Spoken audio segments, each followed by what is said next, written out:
नमस्कार दोस्तों, मैं आज आपके सामने फिर हाजिर हूँ। मैं हूँ डॉक्टर सुभाष चंद्र। आज फिर आपके लिए लेकर आया हूँ एक छोटा सा वीडियो जिसमें हम देखेंगे कि किस तरह से पत्रों के प्रारूप होते हैं। प्रारूप का मतलब है कि किस तरह से पत्र को लिखने का तरीका होता है। पिछली वीडियो में कुछ विद्यार्थियों ने इस बात की मांग की कि पत्र किस प्रकार से भिन्न होते हैं, इसलिए आज आपके सामने पिछले वीडियो की याद दिलाते हुए कि हम पिछले वीडियो में हमने बात की कि पत्र दो प्रकार के होते हैं, वैयक्तिक पत्र और निर्वैयक्तिक पत्र। वैयक्तिक पत्रों में हमने प्रियजनों को लिखे जाने वाले पत्रों का जिक्र किया और निर्वैयक्तिक पत्रों में हमने कुछ कार्यालयी पत्रों का जिक्र किया और कुछ प्रार्थना पत्रों का जिक्र किया। मैं आज आपको दिखाने जा रहा हूँ उन पत्रों के कुछ प्रारूप जो मैंने अपनी सीट के ऊपर तैयार किए हैं। देखिए, मैं आपको दिखाता हूँ। आप देखिए, इस सीट को जरा गौर से देखिए।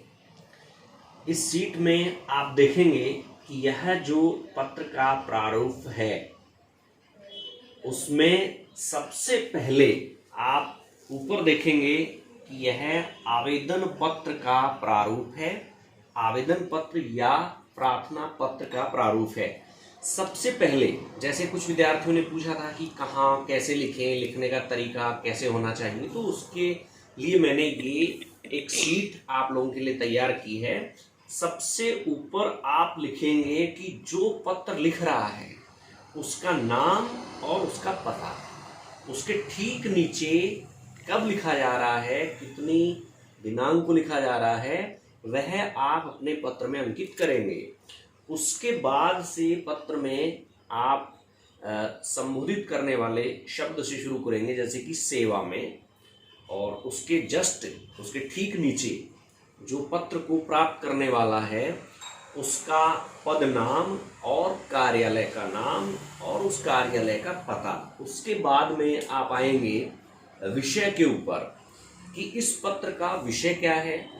विषय लिखने के पश्चात आप देखेंगे उसमें कि पत्र किस संदर्भ को लेकर लिखा गया है।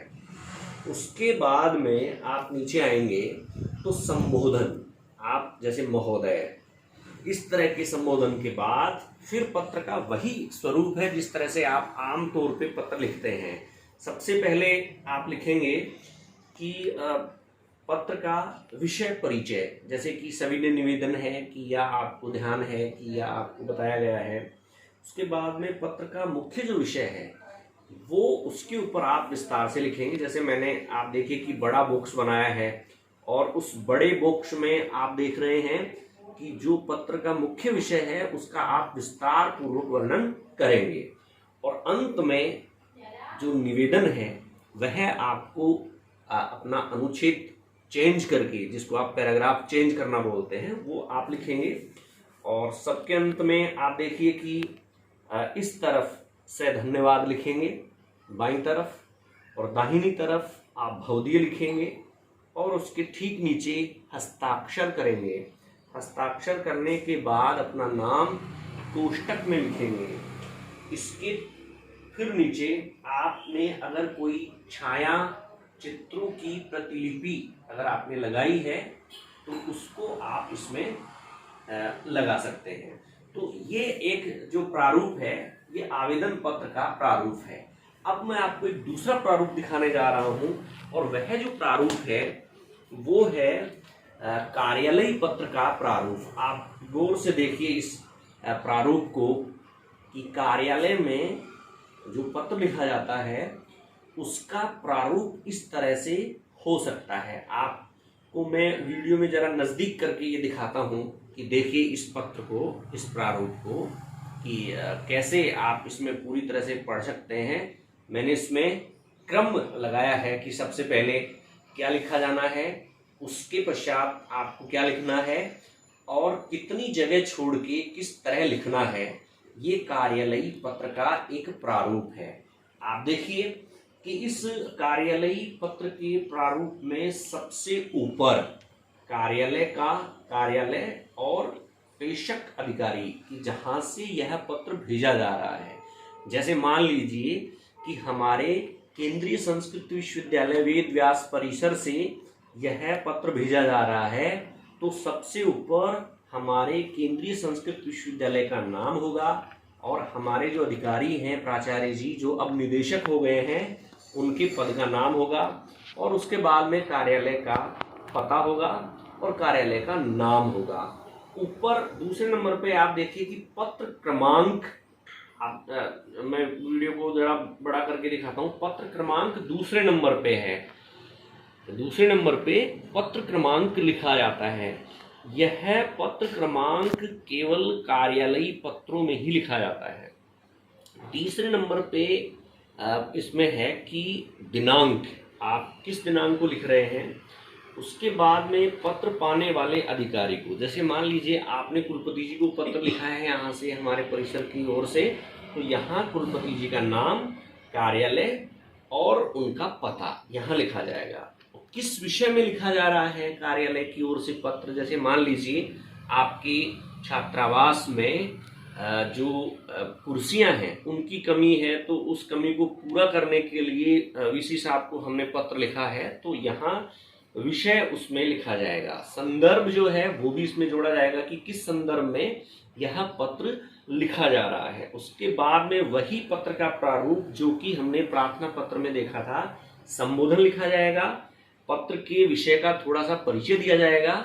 उसके बाद में पैराग्राफ चेंज करके पत्र का जो मुख्य विषय है उस विषय का आप विस्तार करेंगे। जैसे मैंने इसका बड़ा बॉक्स बनाया है, तो इस बड़े बॉक्स में पत्र का विस्तार आप करेंगे। उसके पश्चात आप पत्र का जो समापन है वो देखिए, ये भी पैराग्राफ चेंज करके आप पत्र का समापन करेंगे। और अंत में जो ये क्रम देखिए, मैंने 9 के बाद 10 नंबर पे आदर सूचक शब्द जैसे से धन्यवाद, से धन्यवाद आप उसमें अंत में लिखेंगे। और वही नीचे ही नीचे शिष्टाचार सूचक शब्द जैसे कि भवदीय, जैसे हमने प्रार्थना पत्र में भी लिखा था। उसके बाद में वही क्रम है संलग्न का कि आपने कोई इसमें पुराना कोई डॉक्यूमेंट्स दस्तावेज अगर आपने लगाया है या छात्रों की सूची आपने लगाई है, तो वो संलग्नों की सूची आप उसमें दिखा सकते हैं। और अंत में प्राचार्य जी के हस्ताक्षर होंगे और उनके पद का नाम होगा। तो ये इस तरह से हमने देखा कि कार्यालयी पत्र का एक प्रारूप है।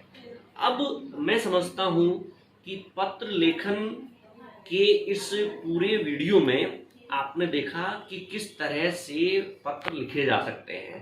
अंत में एक पत्र का प्रारूप मैं आपको और दिखाना चाहता हूं, और वह पत्र का जो प्रारूप है वो इसी में से मैं आपको दिखाना चाहता हूं कि अगर आपको बधाई पत्र लिखना है तो बधाई पत्र में क्या परिवर्तन आएगा। बधाई पत्र में ये आएगा कि जहां से आप लिख रहे हैं तो वहां आपका नाम और पता और दिनांक, यहाँ सेवा में, और ये सब बिल्कुल नहीं लिखेंगे आप, विषय भी बिल्कुल नहीं लिखेंगे, और ये सारा आप न लिख के, ये पूरा सेवा में और ये न लिख के, और डायरेक्ट आप संबोधन पे आएंगे।